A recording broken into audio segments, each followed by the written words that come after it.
If you're flying in VR, you know how important it is to get the right settings dialed in. A few tweaks can mean the difference between a smooth, immersive experience and a stuttery, frustrating mess. In this video, I'm going to walk you through all my recommended settings for Microsoft Flight Simulator 2024 in VR, covering everything from Nvidia drivers and DLSS updates to virtual desktop settings, MSFS graphics tweaks, and the OpenXR Toolkit. Stick around because by the end of this video, you'll have a setup that gives you the best balance of performance and visual quality. Let's get started. Alright, so this first part here is on the Nvidia app, making sure that it is fully optimized and that you have the latest version of the drivers and the DLSS. Now, I have been debating whether to even show you guys this because I feel like the majority of you already know how to do this, but I'm just going to quickly go over the basics of it. I'm not going to go into too much detail because I really do feel that the majority of you already know how to actually update your drivers, assuming you do have an Nvidia card. So the first thing you want to do, obviously, if you do not have the Nvidia app, is download it. Just open up a browser and then just type in Nvidia app. It should be the first one that pops up. Go ahead and click on it, and then you'll be able to download the application for Nvidia. If you want to download just the drivers, then you can go ahead and click on drivers, and then it'll ask you like to put in the specifics as far as what kind of a graphics card you have, whether it's an RTX, a GeForce, a 50 series, a 40 series, that sort of thing. And then go ahead and click on your operating system and then download type. You can go ahead and click on the game ready driver or the studio driver. And in our case, most likely you want to click on the game ready driver because it is optimized for games and it's just going to work better. Once you have the application installed and ready to go and the drivers are all set, you can just go ahead and click on drivers over here on the top left, and it will confirm that you are running the latest version right here. If you need to, if you have an update, it'll say download here on the top right. But in this case, you've already installed the newest application with the drivers, so you should have the most updated version. If you click on the graphics folder here on the top left, you'll be able to see all your applications. And let's just go to Microsoft Flight Simulator 2024 because this is the one that we really want to optimize. Of course, this will work for any of the games that you have on Microsoft Flight Simulator 2020 or 2024. I'm going to focus on 2024 this time. And this Nvidia app will give you the recommended settings if you want to optimize it. On the top right here, there's a green button here that you can click on to optimize based off of your current settings and the recommended settings that Nvidia is recommending based off of the graphics card and the computer system that you have. You can go ahead and adjust this over here if you want more performance or more quality. But I prefer to manually optimize my settings because I have found that that is the way it works best. As you can see here on the left-hand side, it is showing my current values. But from what I have been able to determine is that this is the settings that you have for your game if you are running it in 2D. I like to fly in VR. So what I usually do on the 2D side is I will pretty much keep everything as low as possible or even off, because I found that it does help the computer and the graphics card to work at its optimal performance. So if you don't use 2D or if you don't fly in 2D, I would just put these as low as possible. Or if you want, you can just go ahead and optimize it however you want, either here or in Microsoft Flight Simulator 2024 in the settings within the sim. So at the bottom here, there are a few things that I personally have done. And first thing you'll see here is the intensity. One of the things that I definitely have turned this on, and I have been playing with this a little bit to kind of see what works best for my taste, and it might work differently for your system and the way you see things.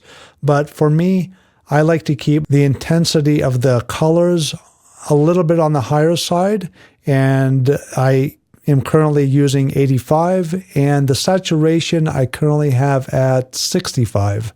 And this one here, saturation, is the one that's the most sensitive. So be careful with this one. You don't want to go way too high because it's going to really push those colors too much and it just might not look natural. So just try to keep it a little bit, maybe over 50, maybe 55, 60. See how that works for you. I currently have it at 65 and that seems to work good for me. Then over here where it says CUDA GPUs, you want to make sure that you do have your graphics card selected and make sure you apply every single time you make a change. DLSS override, we'll get to that here in just a second, but you want to go ahead and click on it. It's initially going to be right here and it's going to use the 3D application default settings. You want to make sure you click on the latest and then make sure you apply. I've already done that, so it already has it selected for me. But I'll show you here in just a second how to update the DLSS on your computer and graphics card. Now, as far as the low latency mode, from what I've noticed on Microsoft Flight Simulator 2024, it only gives you an ultra. In 2020, there was, let me go ahead and just double check on 2020, but I believe on 2020, they have an on feature. Where is it? Low latency. Okay.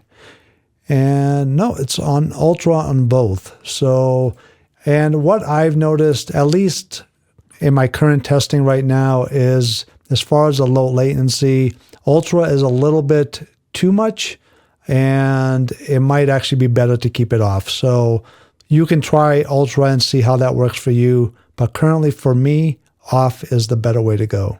As far as sharpening here, this is completely up to you. I do have it turned on and have increased the sharpness a little bit. As you can see, those are my settings. And keep in mind, guys, my system specs for my primary PC is, I do have a 13th generation Intel Core i9 with 13900H. It's 2.6 gigahertz and it's got 64 gigabytes of RAM. It's an Nvidia RTX 4080, but this is a laptop GPU, guys. So I have a laptop GPU that is my primary computer that I'm using currently with 12 gigabytes of VRAM, GDDR6. And so if you guys are running a desktop or something that is more powerful than what I am currently running, you should be able to get even better performance than I am getting, and possibly even be able to increase your settings a little bit. And I also use the MetaQuest 3 headset, and my internet is 1 gigabyte download. So as far as a laptop goes, it is a pretty powerful computer, and it works really well for most things. But like I said, if you do have a desktop with similar specs or even better, you should be able to increase your settings. And even if you had a 3080, for example, RTX, you should be able to get comparable performance to what I'm getting currently on my laptop. As far as the max frame rate, my monitor hertz is 100. I put this to 45 because generally when I'm using a virtual desktop in the MetaQuest 3, I have it set at 90 hertz. Although lately I changed it to 72 because I am kind of trying things out a little bit, but so I could actually decrease this a little bit. And I have it set currently at 45 FPS.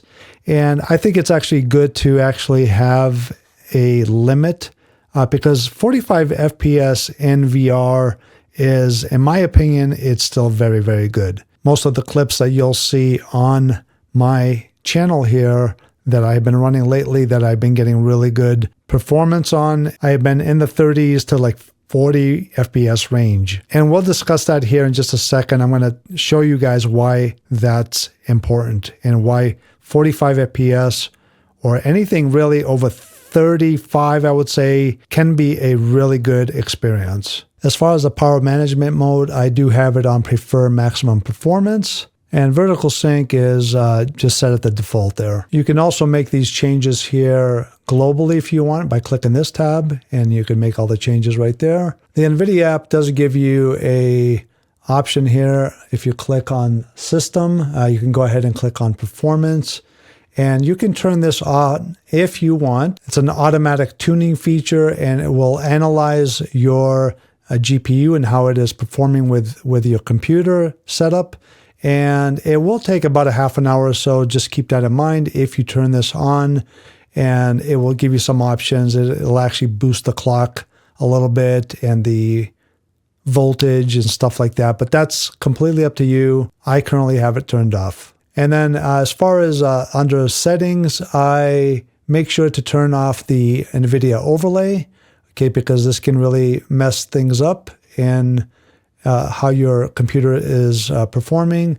And as far as automatically download, I also have that turned off. I would prefer to just, have that option to actually download it when I'm ready. So as far as the Nvidia app, that is pretty much the gist of it. As far as all the different settings and what's really important in your game. Let's move on to the DLSS now. For DLSS, if you haven't already done so, you want to go to DLSS Swapper, type that in, and you want to go to the GitHub here and click on it, on the link, and this will actually show you the most recent DLSS Swapper version. You can just go ahead and scroll down here a little bit and then click on Releases, and it will show you the most recent releases. This one here is actually a pre-release, and there's a couple pre-releases actually, but if you want, you can go all the way down to the latest full version. These up here are more like betas. It's up to you which one you want to use. I do have, I believe, this one here, the most recent one is the pre-release. Just go ahead and click on it and then go ahead and download it. I chose the .exe version and just install it automatically. And then once you do, you'll actually have the application here that you can open up. And this is an amazing application to keep your DLSS updated. And one of the things you will notice here, and I will talk to you guys about, is that Microsoft, anytime they come up with an update, and today, as of today, I should say, the SU2 beta update has come out, and I am part of that beta program. And one of the things I will say, I won't get too much into the beta, but one of the things that I did notice is that all your settings within Microsoft Flight Simulator have gone back to their original. And as of today's date where I'm making this video, it is Friday, March 21st, 2025. Microsoft has come out with the SU2 beta. And from what I've noticed, anytime there is an update from Microsoft Flight Simulator, they will automatically revert back to one of the older DLSS versions. This is not the DLSS 4, this is DLSS 3. So I'm going to go ahead and update that, bring it back to DLSS 4 because that's what I want to be running, and that seems to be what works best. But once you have this application open, you want to go to the bottom left here and click on this library over here, and this will show you all the different versions of the DLSS, and the most recent versions are going to be here on the top left. And what you want to do is just click on the download button, and for example, if I want to download this, I can just go ahead and download it. It takes like a second, and you can go ahead and delete it if you want, or use it and swap your versions. But this one here is the most recent, so that's what I'm going to be using. And the nice thing is with the most recent version of the DLSS Swapper is that they do give you other tabs here at the top. You can go ahead and update the DLSS frame generation, the DLSS ray generation, and all the other drivers that are available.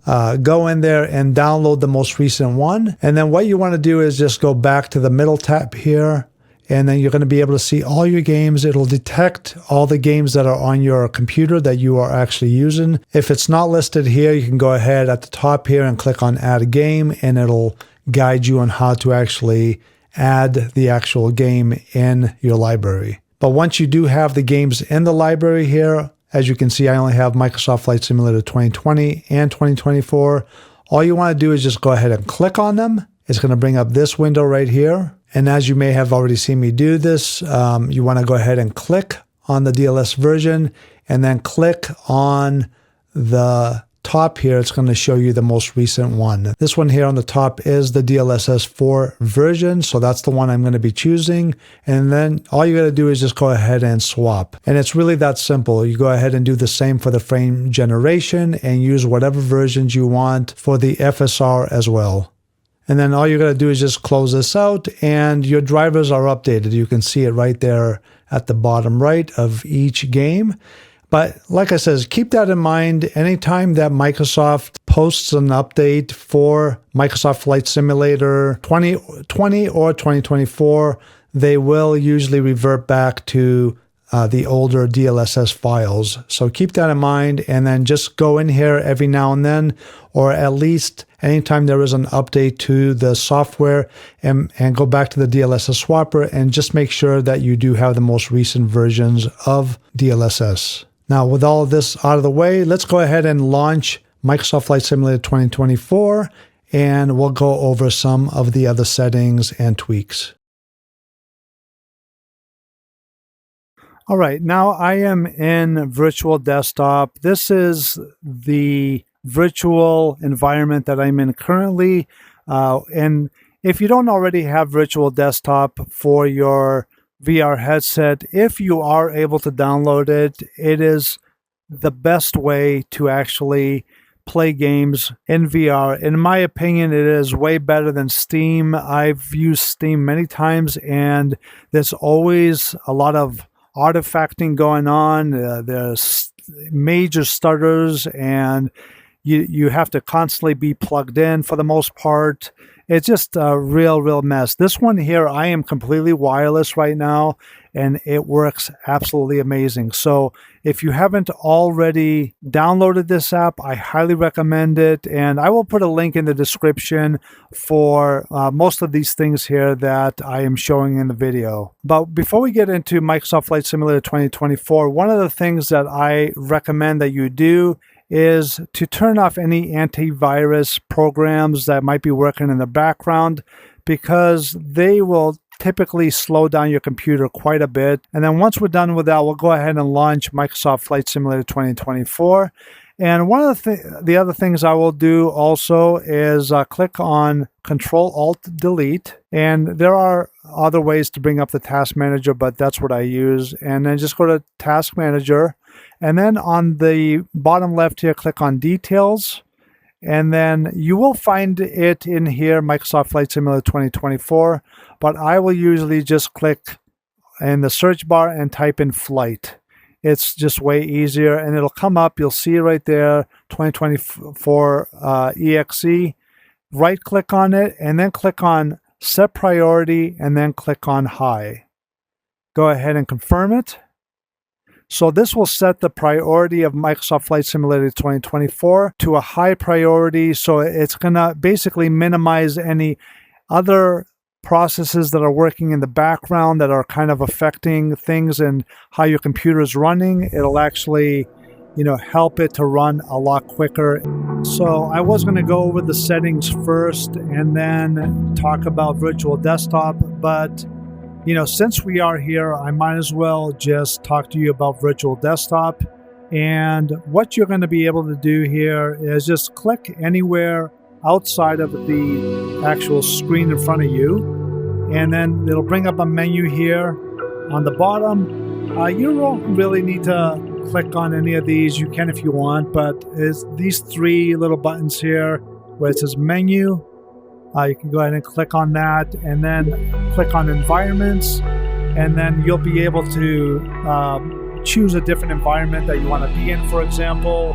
And there is even a first class environment here. As you can see, it is, almost as if I am in an airliner in first class, and you can go ahead and choose any other environment that you want. I personally like the ones where I'm sitting in front of the computer because it just feels more natural to me. But then as far as games, your games are going to be listed here. Okay, let me just go ahead and get into the sim here. And let me go ahead and talk to you a little bit more about the virtual desktop here. I hope you guys can hear me okay. But what's most important is you want to go through the settings here, and these are my settings that I currently have for your environment here that you actually see. And I currently have it at 90 frames per second on medium quality. You know, you can go on a high quality. It's really not going to affect a whole lot. I just leave it on medium. And go ahead and take note of the rest of these settings that I have here. And if you want to use the same, you can. But these, like I said, are basically for your environment within Virtual Desktop. What really matters to us is the streaming tab here. And this is where we're going to make all the different changes for our VR graphics quality. And I currently have it on Ultra because I do have a laptop GPU, which is a 4080. And even though it does say here that it's recommended for 3090, that's the one that I'm using. I could go to Godlike, and that's pretty close, but you know, I seem to like Ultra. I feel like it works best for me. If you have a more powerful PC, you can of course increase that to Godlike and go from there. Now, I primarily have been using 90 FPS as my frame rate. And you know what, for this test, I'll just keep it there anyways. I had been recently messing around with trying different FPS versions. But we'll go ahead and stick to 90 for now, just as a test. As far as the bit rate, you can go up to 200 depending on the codec that you have installed. I am using AV1, and they do recommend that you keep, if you have AV1 that you are using, it a little bit lower. So 150-ish range for me seems to be working okay. Sharpening, you can go ahead and play with this, of course, and you know, sharpen it as much as you want. Go lower, go higher. I have it somewhere around the 55 range, somewhere in there. And then on the top right here, these settings can sometimes be a little bit controversial. I initially was a big fan of using the synchronous space warp, and I still am on occasion, but I have found that through my testing, it actually will diminish the performance a little bit. And I'll even show it to you once we get into a flight here. But it will increase the smoothness if you're turning your head this way. But as far as the gauges and the outside quality of the aircraft, it will get a little bit more blurry. And I will even notice a little bit more micro stuttering. So I have been keeping it disabled as of late. I may go back and start using it again later if I decide I want to, but currently I have it disabled. I feel like it works best for me. It helps me to keep it as close to native as possible, the resolution. Because what this will do is, as it says, it causes the PC to switch to half the frame rate while the headset extrapolates the missing frame. So basically it'll reduce the quality of the frames within your game, and then it'll try to double it then. So even though you may see double the frame rates on there, let's just say I am getting about 35 frames per second. If I turn always enabled on, I will see 70 frames per second. And even though that sounds really good, in reality, from my experience, I'm noticing that it really doesn't make things that much better. So I like to keep it disabled, and that is my current recommendation. As far as Snapdragon, this is like an upscaler. Currently I have it on, but I have tried using it off also. I will keep that on, that's fine. Video buffering, it is recommended that you keep this on. It basically helps to reduce stutters. And tracking controllers, some people like to keep this on. I like to keep it off because I don't want to be able to be flying and seeing my controllers in the cockpit. I don't want to see these popping up every time. I just don't like it. So I turned that off. And then you can see the rest of the settings here. I do like to keep the show performance overlay because as soon as I get into the actual sim, it will show this overlay at the bottom that will show you your FPS, your latency, all that kind of stuff. And you can easily get rid of it by pressing down on the thumbsticks, on both thumbsticks on your controllers. Just press down on them and it will automatically disable the overlay or bring it back. Now, as far as launching it, you don't want to click on this here. This will launch it in Steam VR if you do this. And as I said, I recommend using the virtual desktop version. And let me go ahead and show you really quick also. Let me pull it up here. Okay, so this is the virtual desktop streamer. You're going to get this with the application as well. And you'll have your account information, any bindings, options, media, all that kind of stuff. Options is pretty much where you want to be at. This is going to allow you to change the codec to whatever codec you want to use. And currently I am using AV1. If you have a older graphics card, you may want to go to one of these other ones here. And as far as the bitrate goes, most of them will allow you to go up to 200 megabytes per second as far as the bit rate, except for H.264 Plus. This will allow you to go up to 500 megabytes per second. Adaptive quantization is by default it's on. I currently have it off. You can play around with that and see if that works for you or not, but I currently have it off. And over here is where you want to make sure you click on VDXR.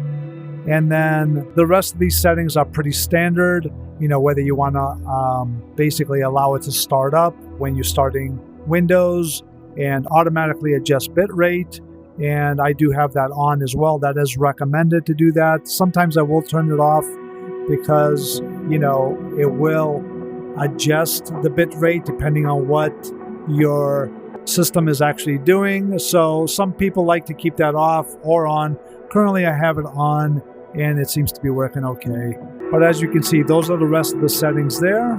So now that we're out of this specific section here, we can go ahead and click on those three lines again just to get rid of it.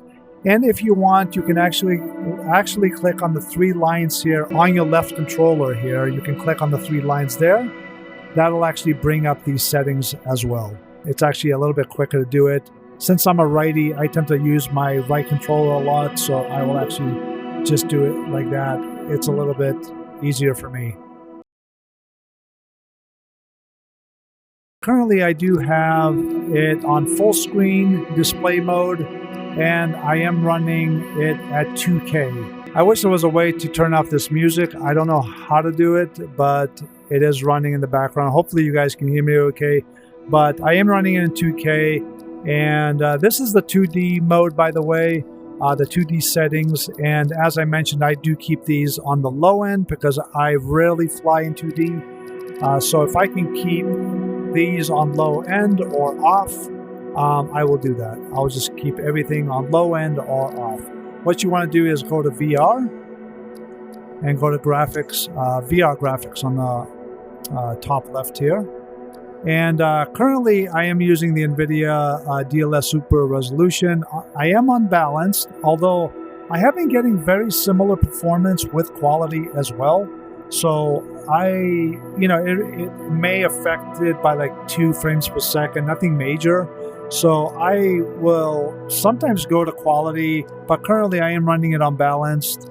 And because Microsoft Flight Simulator today had this update for the SU2 beta update, it did actually, and this is not just me, a lot of people are reporting it, it actually reset all of my settings. So everything that I had that was working for me basically got reset to their default. So I did have to go in here and put things back to the original where I think they should be. As far as the low latency, I do have it on here. And then as far as the settings go, this will basically determine, like if you go to ultra, it's not necessarily going to put everything to ultra. It's just a global rendering quality for how your simulator is actually going to be running. So I prefer to actually go in here manually and adjust things. And currently, as you can see here, you can take note of my settings. I'll just kind of go through them really quick here. And scroll through. But I have the terrain level of detail at 100. Now I have gone as high as 400, and I can actually get pretty decent, performance even at 400 or 300 or even in the 200s. But I did notice that the best performance is going to be if you can keep it closer to the 100 range. You may be able to go higher if you have a more powerful system or you have faster internet. I'm using 1 gigabyte download speed, and 100 is working really good for me. The videos that you may have seen recently that I have posted, these are as close to the settings that I had in those videos. So like the one in Miami, the one in Paris, that I'll put links up here if you want to take a look at them. I was actually getting really great performance, and the settings were very similar to what you're seeing here right now. Off-screen terrain pre-caching I have at ultra, and I will sometimes maybe go to high, but right now I think ultra works good. And buildings I have on high currently. I got trees, plants, rocks, and grass on medium. Object level of detail I have at 100. Volumetric clouds at ultra. Texture resolution ultra.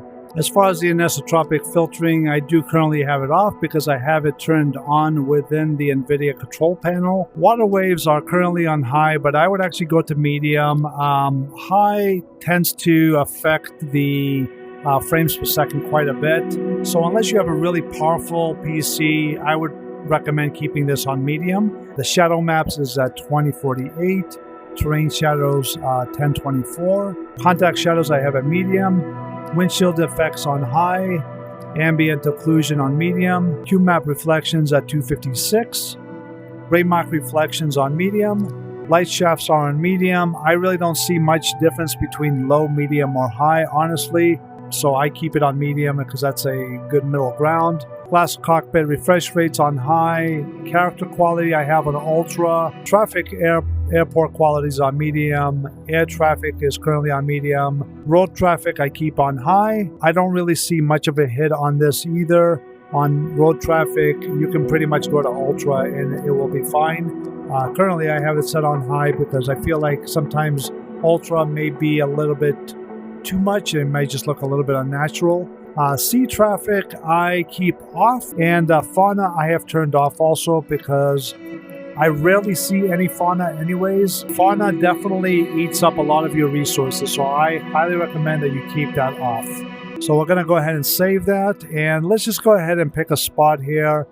I'll just go to my most recent one here, which is Phoenix Mesa Gateway, and I'll turn it on morning here, and let's go ahead and get in the actual cockpit.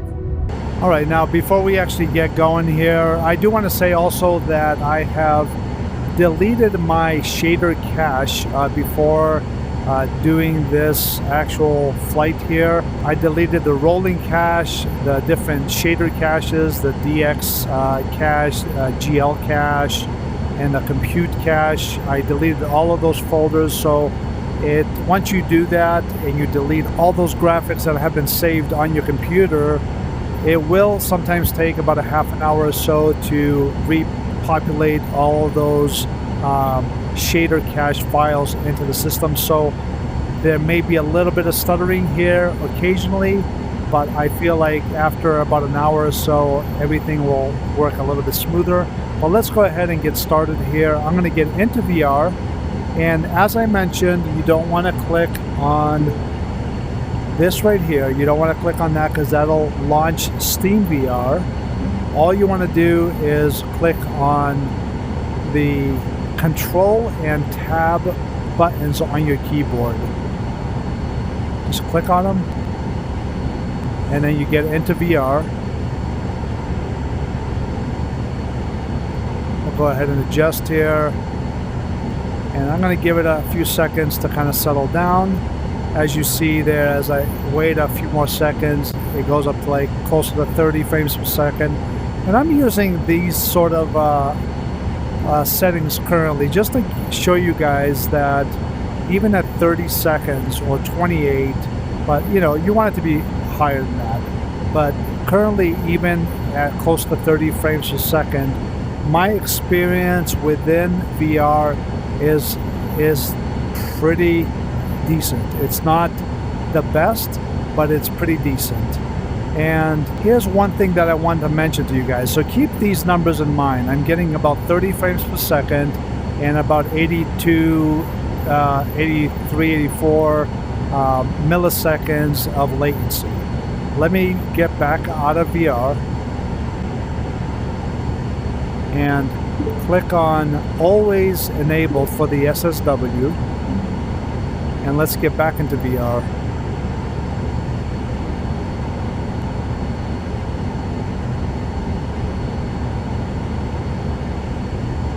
Okay, as you can see, my frames per second have gone up. They have pretty much doubled.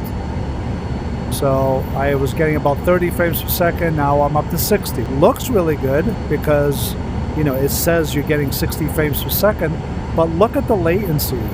The latency has jumped by like 20 points. It might come down a little bit after a few seconds, but for the most part, it increases the latency on your experience. So even though this feels pretty smooth as I'm turning my head, it actually feels smoother when I'm doing this. It feels smoother, but I am noticing more jitters within the cockpit. Like I'm noticing the dash of the cockpit is actually jumping around. Visually, I don't know how it's going to appear in the actual video, but what I'm experiencing right now is it just seems to be jumping more. Not really that smooth in my opinion. Of course, I'm at 90 frames per second. Let's go ahead and put that back to 72. We'll keep that, you know, at 72, and then we'll go back in, and you'll see it'll change to 72 frames per second is my target. Okay, let's see if it makes a difference here. Let's just give it a few seconds. So I'm getting about 61, 60 frames per second. Latency is still about the same. It actually feels a little bit smoother, not as jumpy by going to the 72 hertz. But it is still kind of jumping out at me, the cockpit. When I have synchronous spacewarp disabled, it definitely feels smoother to me as far as, you know, how everything is moving, like the actual cockpit and things outside the cockpit. So let's just keep it on for now, and let's take off here on runway 30 left. And let's see what kind of performance we're getting. And just how everything looks.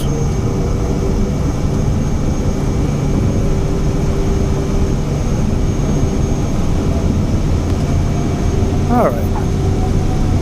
I'll take off right there. Gear up. At about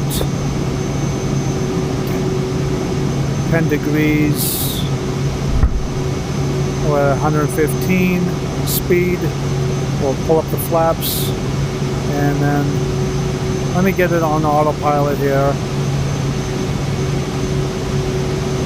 just so we can kind of focus a little bit. Alright, now let's take a look outside.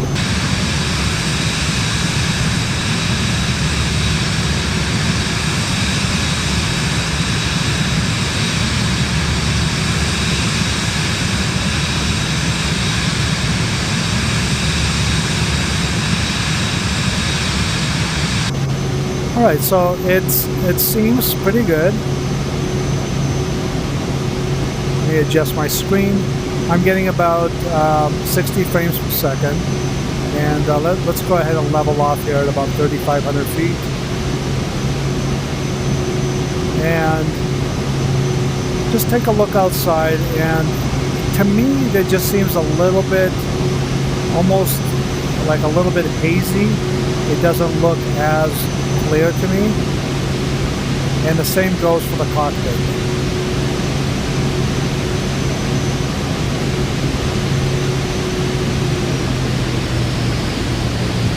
Okay, let me go ahead and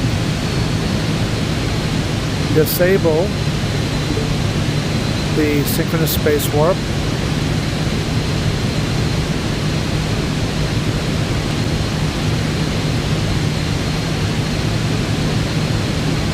And because Microsoft has gone ahead and changed my settings to what I originally had in there that were actually working for me, which is kind of a bummer.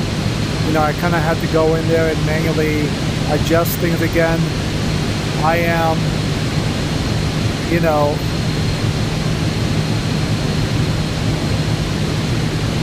so to me, looking out right now, it does look a little bit clearer.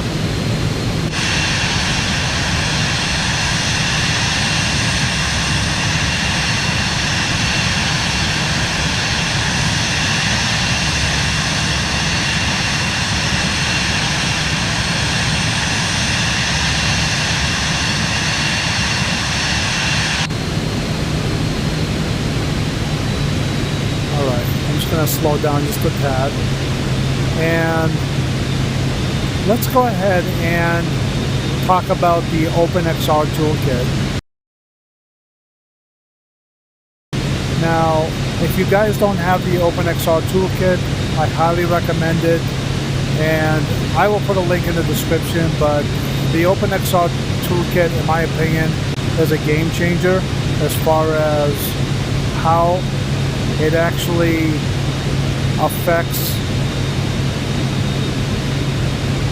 your experience and your performance within the simulator. So I'm going to go ahead and show you guys here my settings that I have currently. Right now I have the upscaling on CAS. That is, in my opinion, the best upscaling and sharpening. And I have anamorphic off. I have the size set at 70%. Basically what that does, from what I've noticed, is that it'll actually reduces the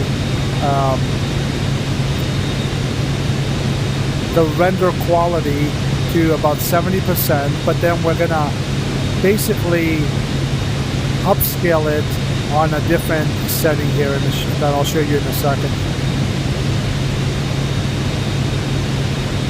Sharpness I have at 80. Foveated rendering, I currently have this off. I haven't really noticed a lot of difference, but let's go to preset. And if you're going to use it, I recommend using the preset option, going to quality mode and pattern wide. Now you can basically go to custom and make these adjustments yourself, but preset seems to work pretty good, and you want to keep the quality, keep it on quality. You can go to performance or quality. Performance tends to show a little bit more pixelation, I guess you could say, on the edges of the screen, and that will affect, you know, the immersion a little bit. So I will keep it on quality, and I don't really notice it, or very little. And so that's pretty much it for this screen. And we can go to appearance, and these are all personal preferences. You can change like how everything looks as far as the colors. I currently have it on off, and you can go ahead and adjust your saturation, vibrance, that sort of thing if you want. And can go to inputs, and I have the over prediction set at 20. It is sometimes better. I usually have it on 30, but I went to 20 recently, so anywhere from 20 to 30 is pretty good. Minus 20 or 30%. And what that does basically is it helps to, reduce or helps smooth things out in the cockpit. Like when you're moving your head, it'll just smooth things out. Now here is the important part that I really like is the crop to FOV. As you can see, I've upscaled it basically to be 140% on each eye. And as you can see on my virtual desktop, on the top right there, it says render quality 130%. So that's most likely because I had reduced it to 70% on this part here, the size, and then upscaled it. So my render resolution really is about 130%. And we go back here. But you can actually increase this. I've gone up to like 150 or so, and it works really well as far as making everything up here more clear. This part here, the field of view, is really a big help. This definitely helps increase your FPS. And basically what this does is,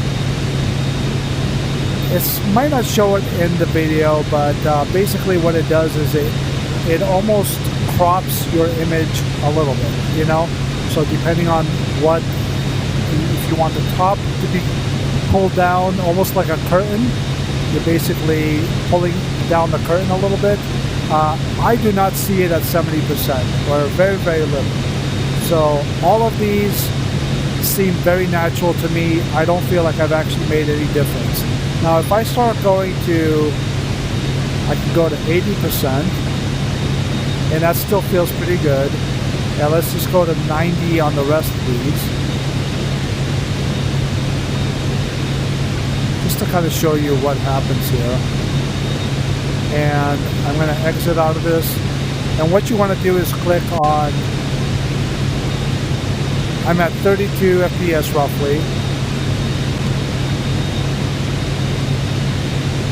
As you can see, the shader caches are building in, so it's kind of, looking better. Already it's performing better, I should say. It's performing better, and let's go back into the VR. And as you can see there, my FPS has already jumped to like 36 frames per second. So already I am getting about 36 frames per second. My render resolution has decreased from 130 to 120, but even 120 is still pretty good. And I'm getting about 35, 36%, and my latency has actually gone down as well.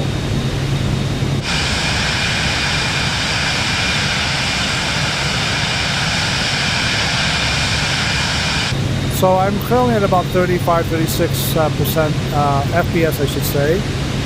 And let's go ahead and put the auto throttle on, and let's increase our altitude to about 7,000 feet, because not everybody is going to fly at 3,000 feet. Depending on what kind of flying you're doing, you may want to adjust the settings depending on what works for you. But just to give you an idea here, we're going to go to 7,000 feet just to kind of see how everything looks from a higher altitude.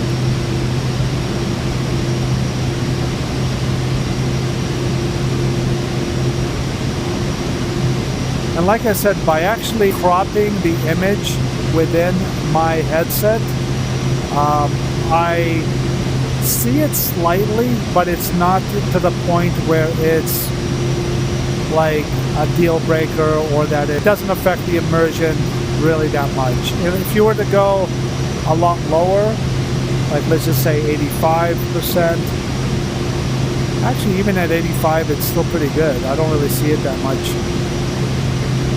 Let's go to 85, just as a test here.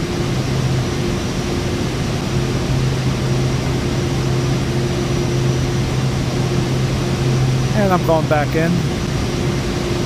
And by going back in, that basically just resets everything. As you see, my render resolution has gone to 111%. And I'm close to 40 frames per second, about 38 roughly. And let's start heading towards Phoenix again. And as you can see, I do currently have space warp disabled. And I am getting close to 40 frames per second. Now, you may decide, you know what? I want to increase my render resolution now.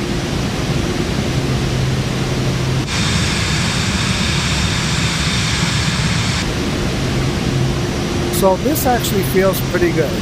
Like it feels really smooth. But if you do decide that you want to increase the resolution, you can go ahead back into the system over here and increase that. Let's go to say 150.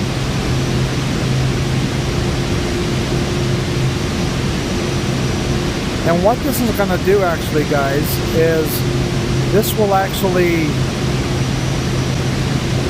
obviously my FPS is going to go down a little bit, but it's going to focus all the clarity of the resolution in the middle of the screen where your eyes are actually looking. And really that hasn't affected me a whole lot. I've gone up to 119% and I'm still at about 37 frames per second.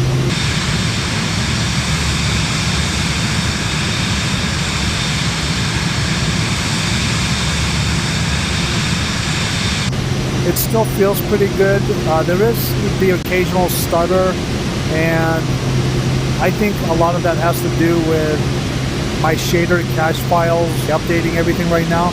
But yeah, I'm actually still at about 36, 38 FPS, so I could, in effect, actually go even higher than that if I want. And this basically increases the resolution of what you're actually seeing within the headset.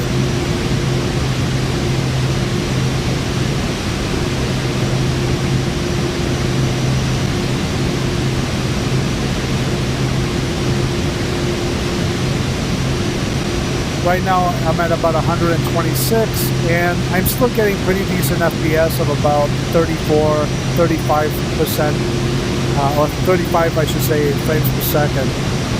And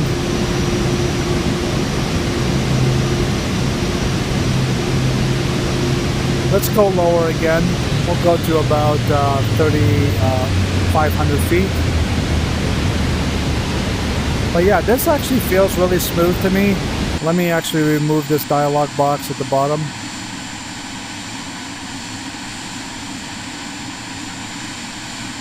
It's probably going to say pull up here in a second, maybe.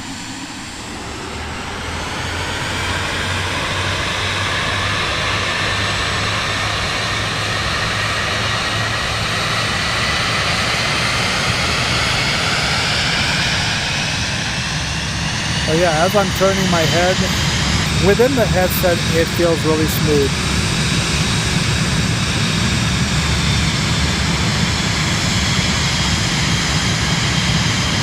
So yeah, it's kind of a hazy day here in Phoenix, so it's probably not the best visual quality as far as how everything looks.